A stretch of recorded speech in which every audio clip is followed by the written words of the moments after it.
नमस्कार, good evening. दोस्तों, सुख कई तरह के होते हैं।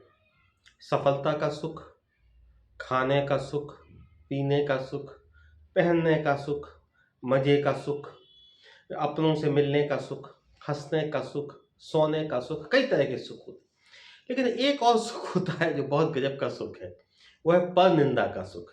किसी दूसरे की आलोचना करने का जो सुख है, वो भी बहुत गज़ब का सुख है। मनोविज्ञान मानता है कि जब आप किसी को दूसरे को अपमान करते हैं या किसी के दूसरे के बुराई करते हैं, तो आपके अंदर एक चीज़ है जो पनपती है और आपको अपनी सुपीरियरिटी का एहसास होता है और उससे जो सुख मिलता है, उसको बोलते हैं परनिंदा सुख। तो परनिंदा सुख भी एक गज़ब का सुख है, इसमें बहुत मज़ा आता है। इसके बहुत सारे गज़ब-गज़ब के किस्से हैं, लेकिन परनिंदा सुख क्या इतना आसान है, कितना सरल है, कितना सस्ता है? एक छोटी सी एक किस्सा सुनिए, बहुत मजेदार है। एक राजा ने भोजन पे बहुत सारे साधु संतों को बुलाया, तो उसने खीर बनवाई और बहुत सारे पकवान भी बनवाए। तो सारे संत साधु संत से लोग गए राजा के यहाँ भोजन करने।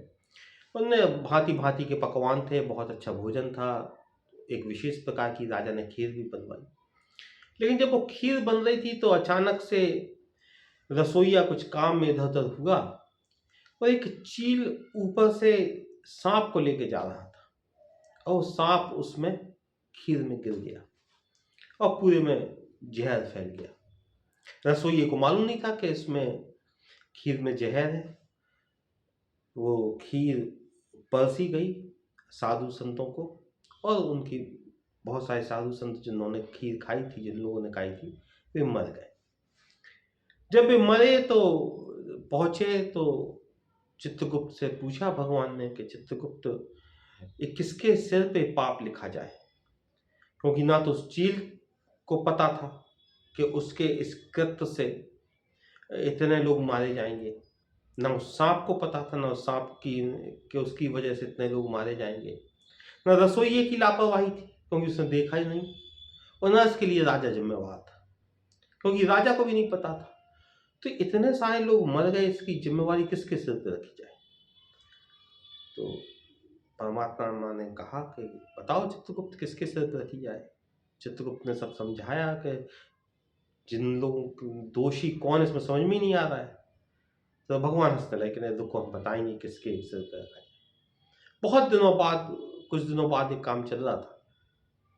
कुछ लोग जो है उसके बाद फिर राजा के पास जा रहे थे, तो वहाँ पे एक बुजुर्ग बैठे थे। कुछ लोग जो वहाँ से निकले तो उन्होंने पूछा उस बुजुर्ग व्यक्ति से कि यहाँ पे राजा महल जाना है, राजा के घर जाना है, राजा ने हम लोग को बुलाया है, कहाँ से रास्ता है, कहाँ से जाना है?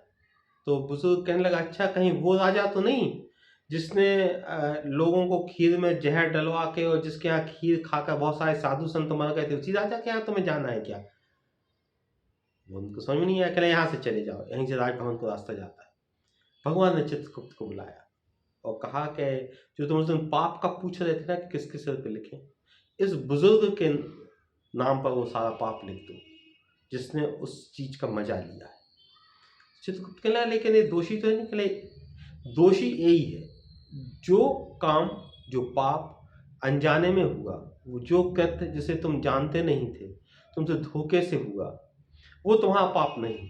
लेकिन जिस किसी के द्वारा किया गया कृत्य जिसका तुम मजा लेते हो, जिसकी तुम निंदा करते हो, वो पाप तुम्हारे सिर पे आके बोलता है, वो पाप तुम्हारे हिस्से में लिखा जाता है। इसलिए चित्रगुप्त, वो जो पाप है, जो मजे लेने वाला पाप, जो बुढ़ा जो मजे ले रहा है लोगों के, राजा के, उस पूरे क्रम, उस पूरे कार्यक्रम के, इस बुढ़े के नाम पर वो सारे पाप लिख दो, तो वो सारे पाप जो है उस बुढ़े के नाम पर लिख दिए गए।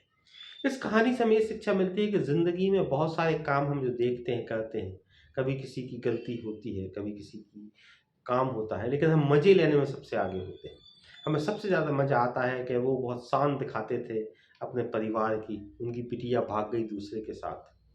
वो जो बहुत शान दिखाते थे अपनी रईसी की, उन्होंने देख लिए उनकी पत्नी कल हमारे घर आई थी तो चप्पल टूटी पहने थी। उनके बच्चे जो बहुत शान बताते थे अपने आप की, उनके बच्चे सिगरेट पी रहे थे, नशा कर रहे थे। वो लोग जो बहुत शान दिखाते थे अपने रुतबे की, कल परसों हमारे पास आए थे कि बच्चे की फीस भरनी है, कुछ पैसे दे दो।